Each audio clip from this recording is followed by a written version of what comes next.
lição que fica para nós nesta noite, né?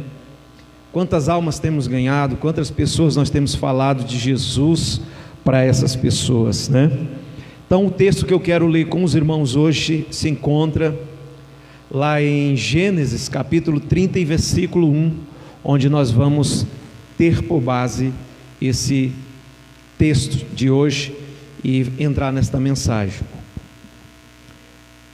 Abra sua Bíblia.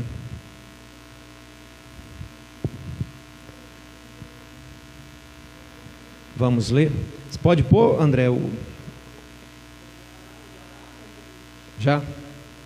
Não, é o fundo. Tá? É 30, versículo 1. E eu gostaria de ler só a última parte do versículo, que diz assim: dá-me filhos, se não morrerei.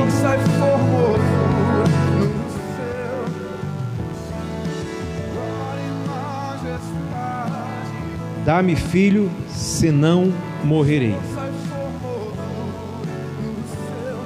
Você tem que arrastar e colocar lá, tá? Deus e Pai, em nome de Jesus, nesta noite, Pai, eu te peço, Senhor, fala conosco. Toma esta palavra, Senhor, que acabamos de ler, e fala conosco, fala em nosso coração, fala em nossa vida. Queremos ouvir a Tua voz, Pai amado. Começa nesta noite, Senhor, inundar este ambiente, começa a inundar com Tua presença, começa a falar conosco, Senhor. Queremos ouvir a Tua voz. Espírito Santo, vai agindo nesta noite, toma nossas vidas, Pai, e vem, meu Deus, abrir nossos olhos espirituais, os nossos ouvidos espirituais, para que possamos ver, para que possamos ouvir, Senhor, meu Deus, a Tua voz. E vem-nos, meu Pai, nesta noite, nos dá, meu Pai amado, a direção e falar aos nossos corações. É o que nós pedimos nesta noite, Pai. Age e abençoa cada um, Senhor, por meio da Tua palavra, em nome de Jesus. Meus irmãos, esse texto, capítulo 30, trata de duas irmãs e de um marido delas duas. Jacó, eu não sei se os irmãos já conhecem essa história, mas os irmãos que estão lendo a Bíblia conosco já devem ter passado por esse texto. E esse texto, meus irmãos, fala que Jacó, quando ele foi fugido para a casa do seu tio, a Bíblia diz que ali ele pediu uma das filhas de Labão, seu tio, para casar. E ele tinha duas filhas, uma mais velha e outra mais nova, Lia e Raquel. E no dia de casar, lá eles têm o costume de tapar o rosto da mulher. E ali ele casou com aquela mulher. Quando foi para a noite de núpcias, no outro dia ele viu que o seu tio tinha entregado para ele a filha mais velha, Lia. E ele, é claro, vai onde seu tio e argumenta. Ele disse: não, aqui o costume é de dar a filha mais velha para depois casar mais nova. E ele trabalha mais 7 anos para casar com esta segunda mulher, e assim faz. E ele trabalha e casa com ela. E a Bíblia diz que a filha mais velha de Labão, ela dá filhos a Jacó, que era Lia. Já Raquel, ela não deu filhos, ela era estéril. Ela era uma mulher que ela não gerava filhos, era uma mulher que era estéril. E um dia ela chega para Jacó e diz: olha, me dá filho, senão eu morrerei. Quem tem filho sabe que filho é a corda do coração. Quem tem filho sabe que você pode não fazer muita coisa pelas outras pessoas, mas pelo seu filho você faz. Às vezes você deixa até de comer para dar comida para o seu filho. E esse grito de desespero de Raquel por pedir um filho, ela diz: me dá filhos, senão eu morrerei. Então gerar filhos é bênção, meus irmãos. Tanto no passado quanto hoje é sinônimo de bênção.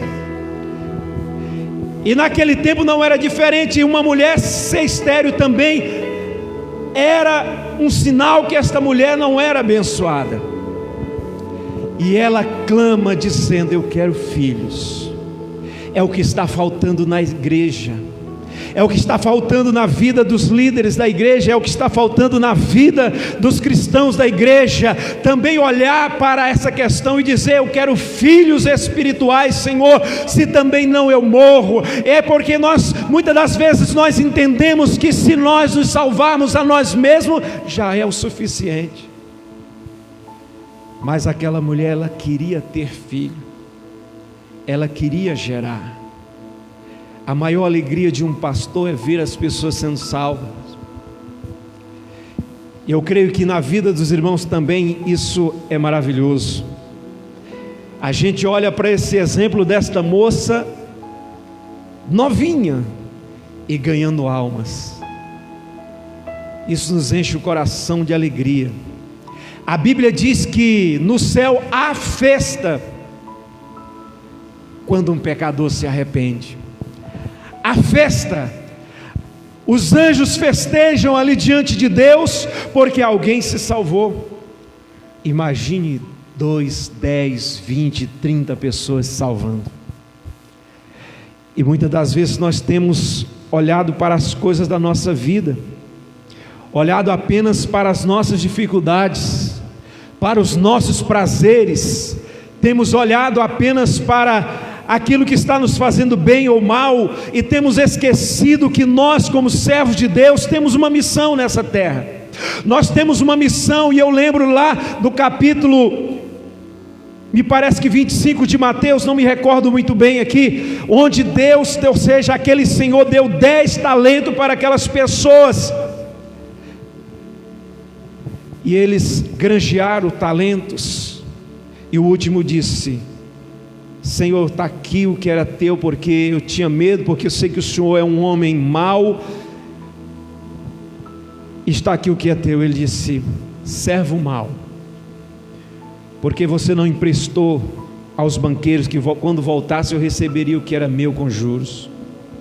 Ele chama ele de servo mau, ele censura aquele homem, porque é uma pessoa que não produziu nada.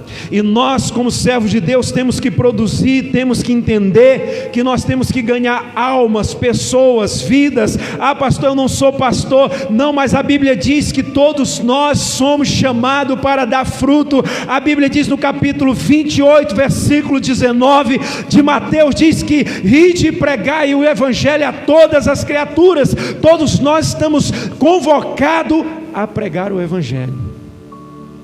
A irmã disse que estava lá, mas falou de Jesus para aquelas mulheres. Você no seu...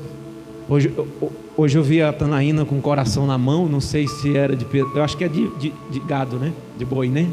Eu acreditei que era de boi, porque eu sei que você não ia ter coragem de segurar um humano. Então, na faculdade dela, ela fala de Jesus. Eu acredito, apesar das pessoas serem tão incrédulas hoje, aquele que trabalha fala no seu trabalho, e é o que devemos fazer, porque é o que a Bíblia nos chama para fazer. Então nós não podemos deixar de falar do amor de Deus, da palavra de Deus para as pessoas, porque isso pesa sobre nós, essa missão está sobre mim, sobre você. A figueira que Jesus passou por ela, e ele foi procurar frutos nela, e a Bíblia diz que ele ali, não encontrando frutos naquela figueira, ele disse: olha, nunca mais nasça fruto de ti. Jesus não gostou que ela não deu o fruto. Ele queria que ela estivesse florida, cheia de frutos. Então Jesus, ele criou-nos para dar frutos, criou-nos para dar frutos, ter filho, crescer, multiplicar. Alguns se mantêm no seu direito de não, mas a Bíblia ela nos chama, ela nos convoca a pregar o seu evangelho. Na parábola da videira verdadeira, há uma exortação no capítulo 15, versículo 2 de João, que diz que todo ramo que não dá fruto, o Senhor arranca, o Senhor corta e joga fora, e aquele que dá fruto, Ele limpa, para que dê muito mais fruto ainda. Então o Senhor quer que venhamos dar fruto. Fruto. Como? Falando de Jesus, ocupando a nossa posição no corpo de Cristo. Qual é a sua ocupação no corpo de Cristo? Ah não, eu vou uma vez por semana e já está bom. Temos que participar, irmãos, esses dias. De agora em diante, nós vamos ter mais atividades na igreja. Vamos ter mais atividades na igreja. Eu gostaria de convocar os irmãos a estar junto com a gente. Quando aquela falta de ânimo, aquela falta de coragem chegasse em você, na sua vida você começasse a dizer: eu te repreendo em nome de Jesus, sai da minha vida. Nós não podemos aceitar isso na nossa vida, nós como cristãos, irmãos. Nós não podemos aceitar essas coisas, isso não é de Deus.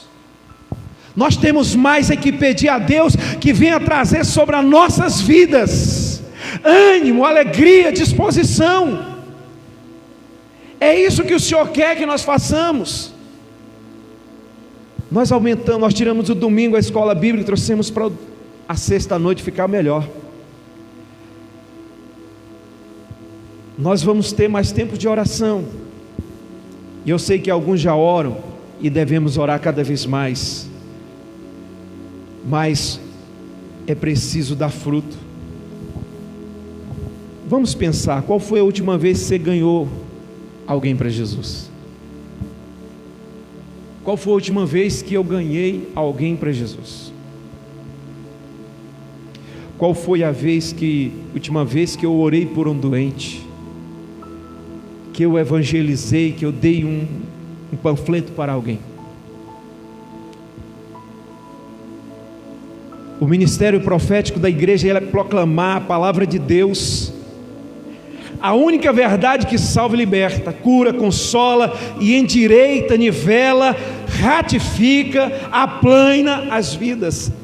É a manifesta glória de Deus, a fim de que todo homem resplandeçam a imagem e a semelhança de Deus vivo e verdadeiro. Isaías 41, 2, 3.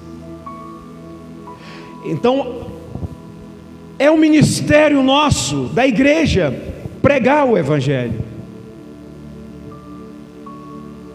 Mas o evangelho ele envolve muitas coisas: o nosso testemunho, a nossa vida de oração, a nossa vida de leitura da palavra de Deus, a nossa comunhão entre os irmãos, o nosso amor pelas almas, que muitas das vezes nos falta, às vezes é muito pouco na nossa vida, porque eu penso, se eu e minha família estivermos, é igual Josué: eu e minha casa servimos ao Senhor, pronto, já está bom. E não é assim. Para que essa glória ela resplandeça em nossas vidas, urge a necessidade de produzirmos frutos espirituais, frutos de arrependimento, de salvação de vidas no altar de Deus, frutos de arrependimento, de mudança de vida, mudança de mente, mudança de comportamento. Como é que eu sou na minha vida privada? Como eu sou na minha vida quando ninguém está olhando para mim? Quem sou eu quando eu estou em outros lugares?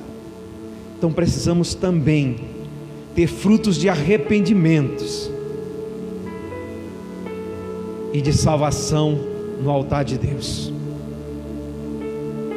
Somos chamados eu e você, a fazer esta obra, e toda a igreja do Senhor produzimos frutos, filhos na fé, assim como Raquel disse: me dá filhos, senão eu morro. Jacó, ele disse: será se eu sou Deus para te dar filhos? Será se eu sou Deus, se eu tenho esse poder? Mas ela não queria saber, ela queria filhos. E o que ela fez? Buscou a Deus, pediu a Deus. No final da sua vida, ela teve primeiramente José e depois Benjamim, 2 filhos, porque ela insistiu e Deus deu. Então nós não devemos apenas ficar pedindo: ah, Senhor, eu quero isso, eu quero aquilo, mas também orar de fato em cima disso e pedir: Deus, eu quero que o Senhor também me faça um ganhador de alma, que o Senhor me faça uma pessoa, como uma pessoa de exemplo para essa geração, que eu apenas não seja uma pessoa que passe por essa vida e não faça diferença na vida dos outros. Porque se nós não fizermos diferença na vida dos outros, nosso nome vai ser esquecido. Não que queiramos ser alguma coisa nessa vida, mas qual é o legado que nós estamos deixando? Devemos parar e pensar e pedir: Senhor, queremos filhos espirituais. Nós queremos, Pai amado, nós queremos filhos. Nós queremos pessoas novas nesta igreja. Nós queremos ver pessoas aceitarem a Jesus, se converterem, serem edificadas em Cristo, darem frutos e assim por diante, porque esse é o desejo de Jesus nas nossas vidas, que nós venhamos dar frutos. Aleluias. Para tanto precisamos pregar o Evangelho sempre, mais e mais, cada vez mais. As pessoas não ouvem o Evangelho, as pessoas não querem ouvir, o problema é delas. Eu sei que a gente não pode ser inconveniente. Tem vezes que a gente entra em alguns lugares e a gente vê isso.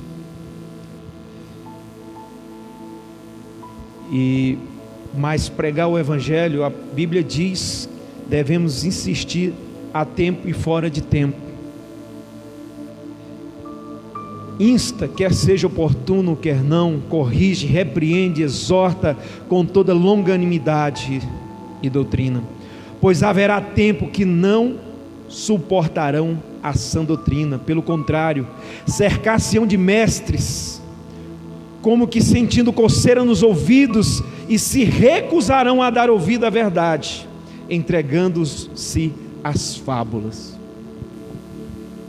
O apóstolo Paulo escrevendo ao pastor Timóteo,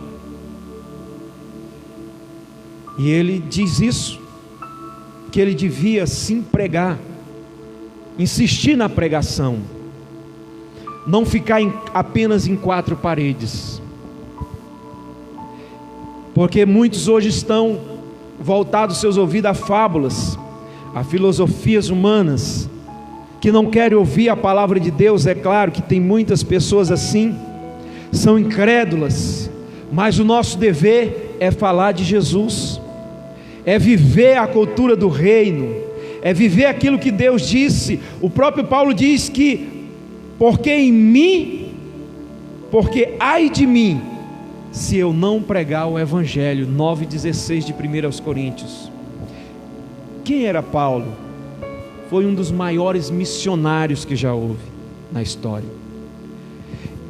Ele pregou toda aquela região ali do mar Mediterrâneo, chegou até a Itália, preso, e pregou o Evangelho.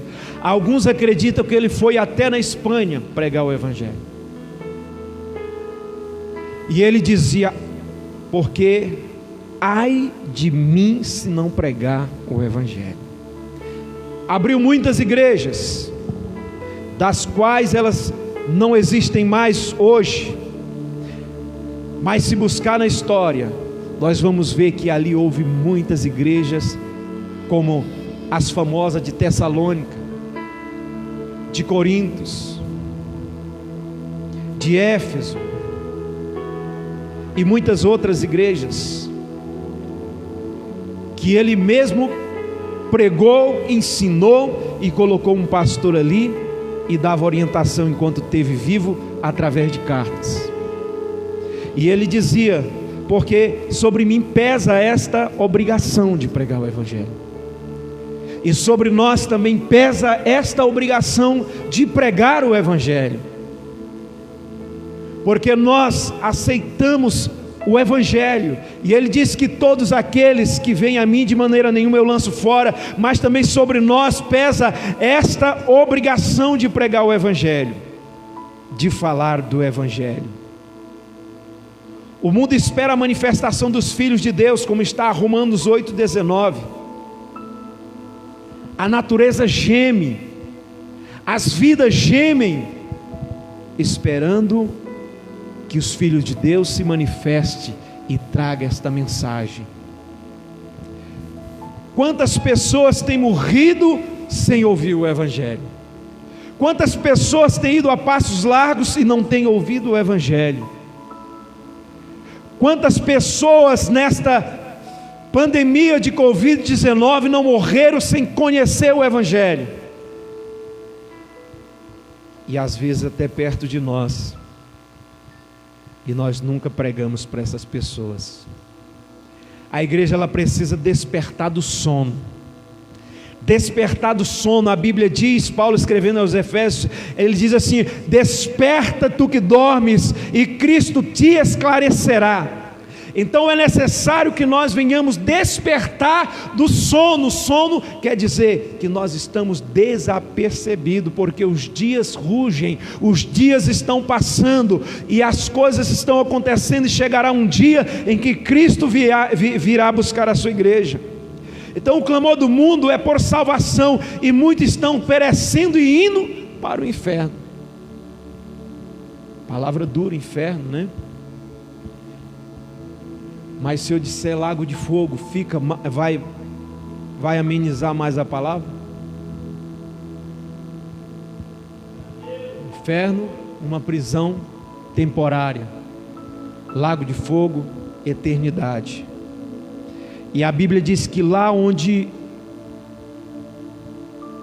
o bicho não morre e o fogo não se apaga.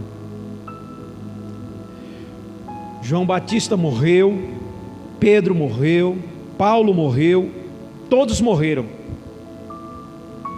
Agora chegou a nossa vez. Chegou a minha vez, a sua vez, de falar do Evangelho, de pregar o Evangelho. Então nós não podemos ignorar o mandado do Senhor. O grande Paulo apóstolo, ele morreu, e todos os demais. E esse é o nosso tempo de gritarmos: dá-nos filhos, dá-me filho, filho espiritual, para que possamos apresentar diante de Deus naquele dia as obras nas nossas mãos. Não podemos ficar neutro num campo de batalha. O soldado que fica neutro no campo de batalha, ele vai ser alvejado, ele vai morrer. E nós não podemos, como soldados, nós não podemos ficar desapercebidos.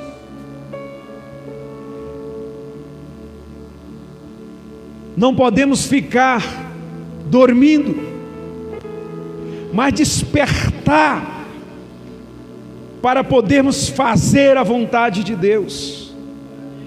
A Bíblia diz que quem ganha alma é sábio. 11:30 de Provérbio diz: quem ganha alma é sábio. Os que foram sábios, os que forem sábios, pois resplandecerão como fulgor do firmamento, e os que muitos conduzirem à justiça como estrelas, sempre e eternamente brilharão. Daniel 12:3.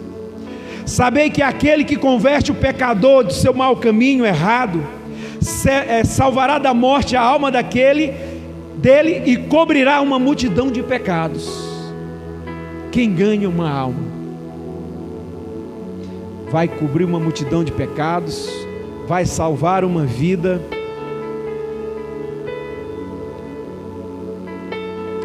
E cobrirá a multidão de pecados. Então dá-me filhos, senão morrerei.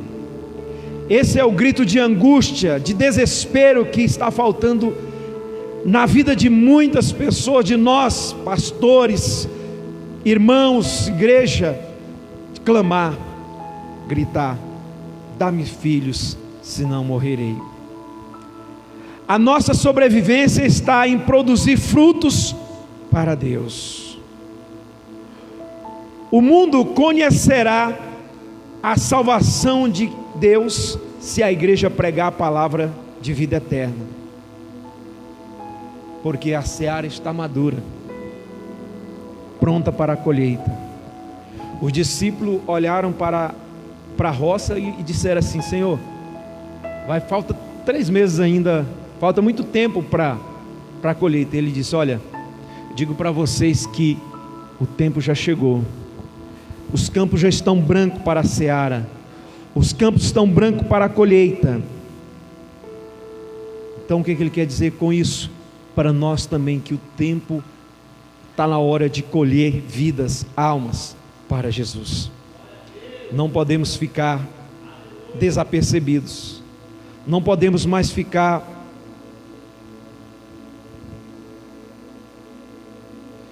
parados. Não podemos ficar parados, irmãos. Eu sei que, como foi falado aqui hoje, essa noite, e eu falei à minha esposa, conversamos bastante, de vez em quando a gente fala, a gente apelidou esse sono da morte mesmo. Não foi o que aconteceu com os irmãos, mas nós dávamos sono na hora de ir para a igreja. Era um sono horrível, pesado. Você deitasse e dormia. Mas é igual a irmã disse também, você fica aquele momento, você fica em casa, você não dorme, você não faz nada, não produz nada. Quando termina o horário do culto, você pensa: por que eu não fui para o culto? O que eu estou fazendo aqui em casa?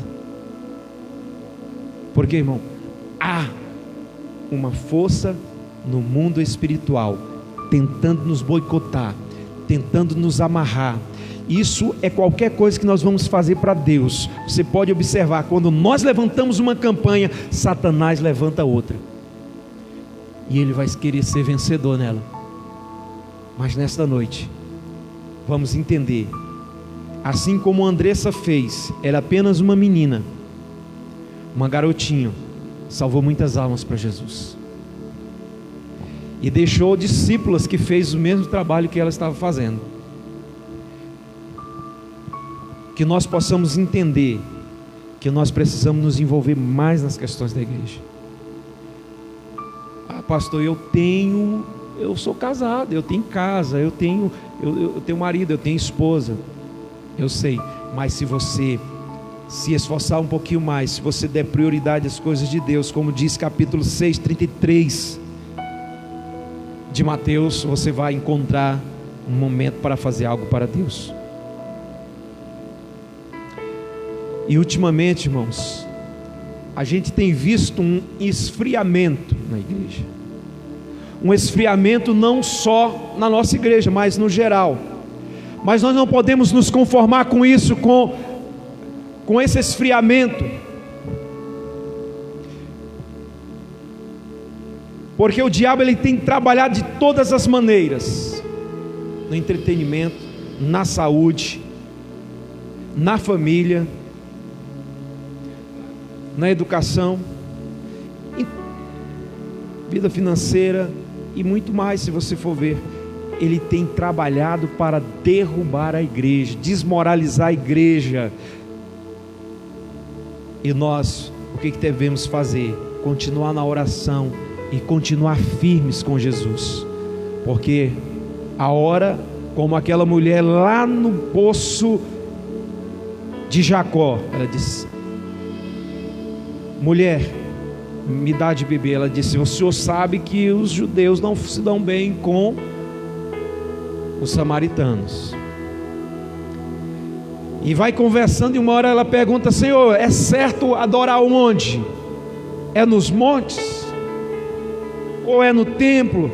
E aí ela diz assim: olha, minha senhora, o tempo vem, a hora vem, e o momento já chegou, que os verdadeiros adoradores adorarão o Pai em espírito e em verdade. Então quer dizer, onde você estiver, você pode adorar a Deus. Onde você estiver, você pode pregar a palavra de Deus. Onde você estiver, tem que estar ligado com Deus. E você vai entender que isso, quando você começa a se envolver com as coisas de Deus, o Espírito te envolver, você vai ver que você vai começando a quebrar as amarras, quebrar as cadeias, e você vai se tornar mais livre e conseguir fazer as coisas de Deus. Mas devemos entender nessa noite, como diz no versículo 1 do capítulo 30: dá-me filhos, senão morrerei. Devemos ter esse clamor dentro de nós: Senhor, dá-nos filhos.